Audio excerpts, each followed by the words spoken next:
نحمده ونستعينه ونستغفره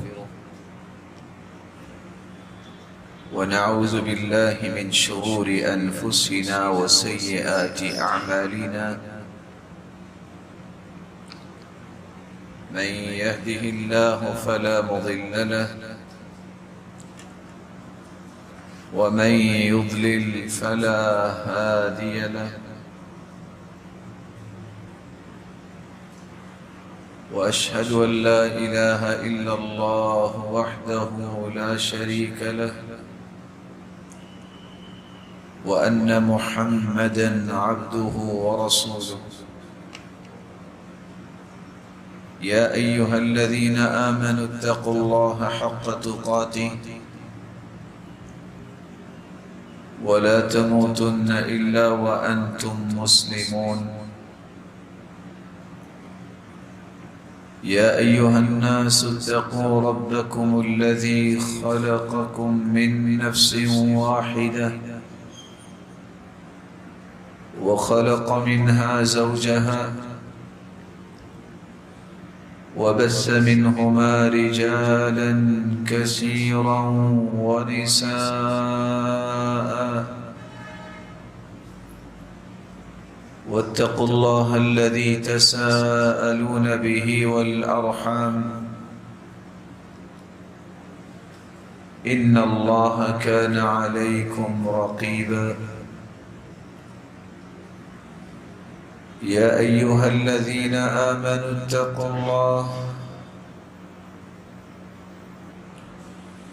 اتقوا الله وقولوا قولا سديدا يصلح لكم أعمالكم ويغفر لكم ذنوبكم ومن يطع الله ورسوله فقد فاز فوزا عظيما أما بعد فأعوذ بالله من الشيطان الرجيم إن تجتنبوا كبائر ما تنهون عنه نكفر عنكم سيئاتكم وندخلكم مدخلا كريما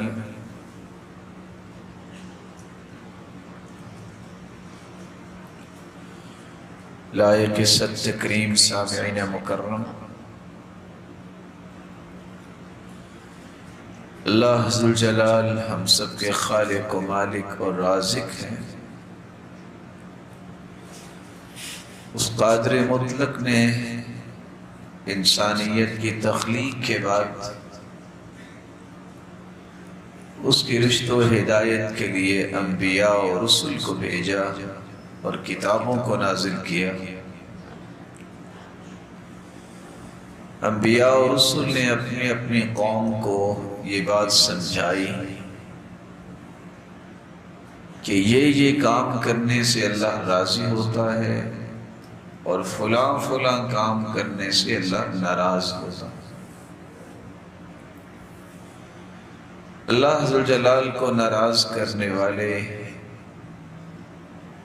افعال کا جہاں تذکرہ کیا گیا،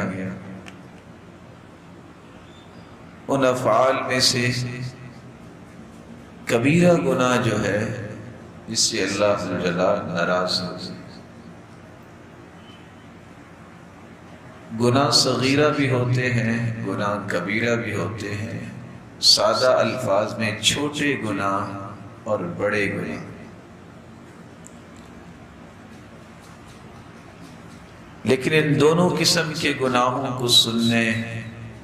سے پہلے ایک بات ہمیشہ ذہن میں رہنی چاہیے، لا تنظر الى المعصیہ،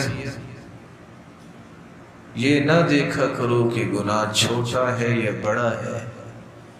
ولكن انظر الى عظمة من عصیت، یہ دیکھو جس کی نافرمانی کر رہے ہو وہ اللہ کتنا بڑا ہے، اس کی عظمت کو دیکھو۔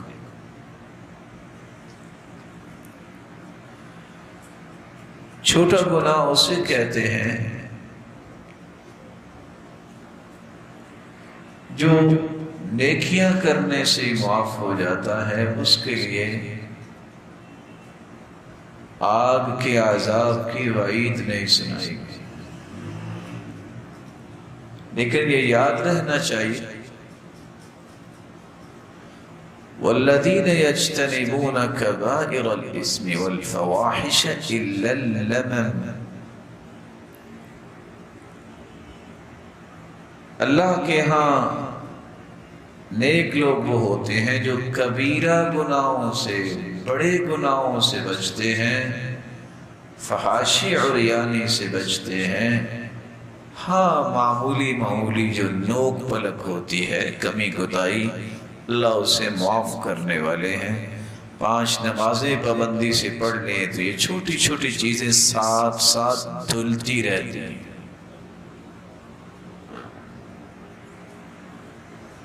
لیکن یہ چھوٹی چھوٹی چیزیں بھی بار بار کی جائیں تو یہ بھی چھوٹی نہیں رہتی، بڑی بن جاتی ہے، کبیرہ گناہ بن جاتا ہے جب بار بار کیا جائے۔ جب کسی چھوٹے گناہ پہ فخر کیا جائے تو یہ چھوٹا بھی پھر بڑا گناہ بن جاتا ہے، کبیرہ کی حدوں کو چھو لیتا ہے۔ آج کچھ لوگ کہتے ہیں کہ سگریٹ نوشی یہ صغیرہ گناہ ہے، جس تسلسل کے ساتھ پینے والا پیتا ہے اور پھر معاشرے کے اندر اپنے گھٹنے پہ اپنی ٹانگ رکھ کے کش لگا کے